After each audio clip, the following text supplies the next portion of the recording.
25 जून 2025 के एग्जामिनेशन को देखेंगे तो आपसे पेपर 1 में एक सवाल मूक से संबंधित पूछा गया था। अब वो मूक से संबंधित साधारण सवाल नहीं था, जो आपसे सवाल पूछा गया था वो क्रॉस मैच द कॉलम का सवाल था। इसमें एक तरफ मूक के कुछ एक प्लेटफॉर्म दिए गए थे, दूसरी तरफ उनके फाउंडर के नेम दिए गए थे। आपको उनके प्लेटफॉर्म और उनके फाउंडर के नेम से आपको मैच कराना था। तो अब तक हम मूक के प्लेटफॉर्म्स को पढ़ते आए हैं, लेकिन इस वीडियो में हम कुछ एक मूक के प्लेटफॉर्म्स और उसके स्टेब्लिश्ड ईयर, देन उनके फाउंडर कौन है, उनके बारे में भी थोड़ी सी डिस्कशन करेंगे, जिससे अगर आगामी एग्जामिनेशन में सवाल यहाँ से बने तो आप इसको आराम से हैंडल कर ले। तो आइए इसकी शुरुआत करते हैं और समझते हैं। फर्स्ट ऑफ ऑल ये समझने का प्रयास करते हैं कि मूक्स क्या है। एक तो सवाल यहीं से आपसे पूछ लिया जाता है, मूक का फुल फॉर्म क्या होता है। तो मूक का जो फुल फॉर्म है मैसिव ओपन ऑनलाइन कोर्स होता है। मूक क्या है, एक प्रकार का ऑनलाइन कोर्स होता है जो कि बेसिकली लार्ज स्केल में पार्टिसिपेशन को स्थापित करने के लिए इसको डिजाइन किया जाता है। ये जो मूक के कोर्सेज होते हैं बिल्कुल ओपन एक्सेस होते हैं। इनको हम इंटरनेट के माध्यम से एनीवेयर कहीं भी एक्सेस कर सकते हैं। अगर आप मूक को देखेंगे तो टाइपली ये फ्री होते हैं, बिल्कुल लो कॉस्ट में टाइपली ये फ्री होते हैं, अथवा अगर इनके भी कुछ चार्जेस भी हैं तो बिल्कुल लो कॉस्ट या हम कह सकते हैं कि अफोर्डेबल प्राइस में ये उपलब्ध होते हैं। जो मूक के प्लेटफॉर्म्स होते हैं टाइपली आप देखेंगे तो ये आपको वीडियो लेक्चर्स मतलब कि readings, quizzes and discussion forums उपलब्ध कराते हैं। कहने का मतलब ये है कि आपको ये पर्टिकुलर टॉपिक्स पे वीडियो लेक्चर्स दे देंगे। आपको रीडिंग्स कहने का मतलब है पढ़ने के लिए कंटेंट उपलब्ध करा देंगे, आप उसको प्रिंट कर सकते हो। क्विज उपलब्ध करा देंगे जिससे आप खुद को असेस कर सकते हो। और लास्ट में अगर आपके पास कोई डाउट्स बनते हैं तो डिस्कशन फोरम्स उपलब्ध करा देते हैं, जहां पे अपने डाउट्स को आप पूछ सकते हो। तो कहने का मतलब है कि 4 क्वाड्रेंट्स में ये भी अब अपने कंटेंट को उपलब्ध कराते हैं वीडियो लेक्चर्स में। देन कंटेंट आप सामग्री कंटेंट कह सकते हो, क्विजेज होते हैं और डिस्कशन फोरम्स होते हैं, ठीक है। और जो कुछ एक प्लेटफॉर्म्स होते हैं बेसिकली वो आपको सर्टिफिकेट्स भी प्रदान करते हैं। कई एक होते हैं जो कि कुछ एक फी लेके आपको उपलब्ध कराते हैं, कई एक प्लेटफॉर्म है जो आपको विदाउट फी भी उपलब्ध करा देते हैं। तो मूक के बारे में बेसिक जानकारी है। मूक का मतलब है मैसिव ओपन ऑनलाइन कोर्स, एक प्रकार का ऑनलाइन कोर्स होता है। बेसिकली लार्ज पार्टिसिपेशन है, कहने का मतलब है कि बहुत बड़ी संख्या में वो पार्टिसिपेट करने के लिए ये बिल्कुल ओपन एक्सेस इंटरनेट पर उपलब्ध सामग्री होती है।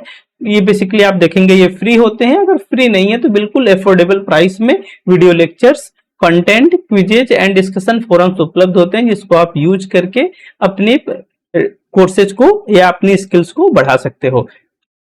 इसके कुछ एक की फीचर्स है, जैसे open to anyone, internet पे उपलब्ध होता है, सबके लिए उपलब्ध होता है। जिसकी इच्छा है वो मूक के प्लेटफॉर्म्स में एडमिशंस लेके अपनी पढ़ाई लिखाई कर सकता है। दूसरा है एक्सेसिबल फ्रॉम एनीवेयर, इंटरनेट की उपलब्धता है, डिवाइस की उपलब्धता है, तो आप कहीं से भी इसको एक्सेस कर सकते हो।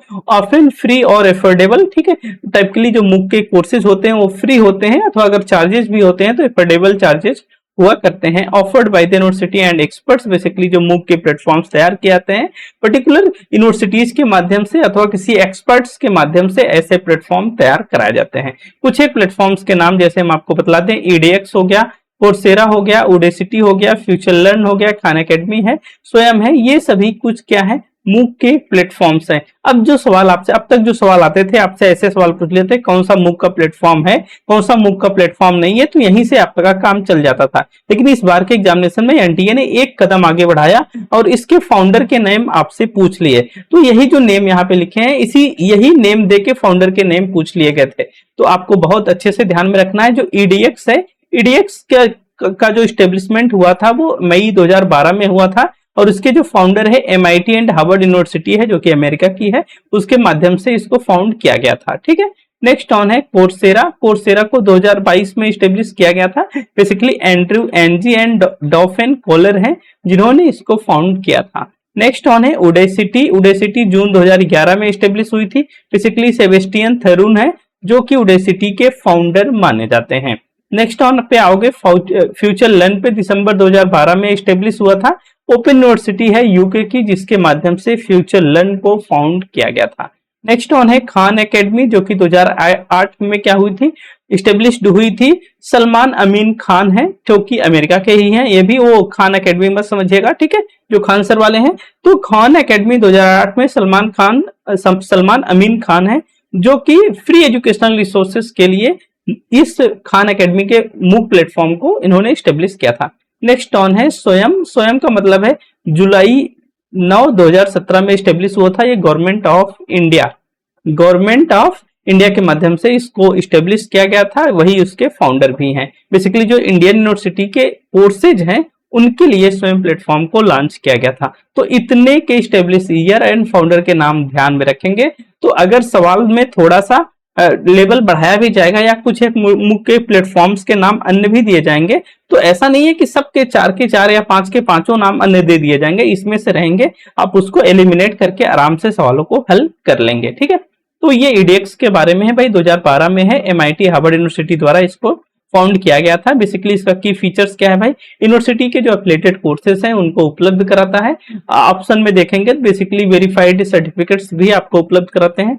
कोर्सेरा पे जाओगे तो 2012 में Andrew Ng and Dolphin Koller के माध्यम से इसको फाउंड किया गया था। उडेसिटी पे आओगे तो 2011 में सेबेस्टियन थरून के माध्यम से। फ्यूचर लर्न पे आओगे तो 2012 में यूके की ओपन यूनिवर्सिटी है जिसके माध्यम से फ्यूचर लर्न को स्टेब्लिश किया गया था।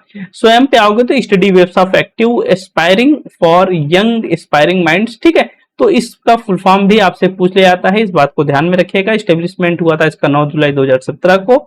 फाउंडर है इसके गवर्नमेंट ऑफ इंडिया। ठीक है, जरूरत पड़ने पे ये आपको सर्टिफिकेट के कोर्सेज भी उपलब्ध कराती है। जो कोर्सेज होते हैं बिल्कुल फ्री होते हैं, ऑनलाइन हुआ करते हैं। बेसिकली जो इंडियन यूनिवर्सिटी के जो कोर्सेज हैं उन्हीं कोर्सेज को स्वयं पर उपलब्ध कराया जाता है। तो ये तो बातें रही कुछ एक मूक प्लेटफॉर्म्स की, यहाँ से सवाल बने हैं आज के एग्जामिनेशन में। 25 जून 2025 के पेपर 1 में सवाल यहाँ से बने हैं, तो आगामी एग्जामिनेशन में भी सवाल बनने की संभावनाएं रहेंगी। अगर इनको आप ध्यान में रखेंगे तो आराम से ऑप्शंस को इल्यूमिनेट करके सवालों को हल कर सकते हैं। चलिए आज के लिए इतना ही, आप सभी को बहुत बहुत धन्यवाद।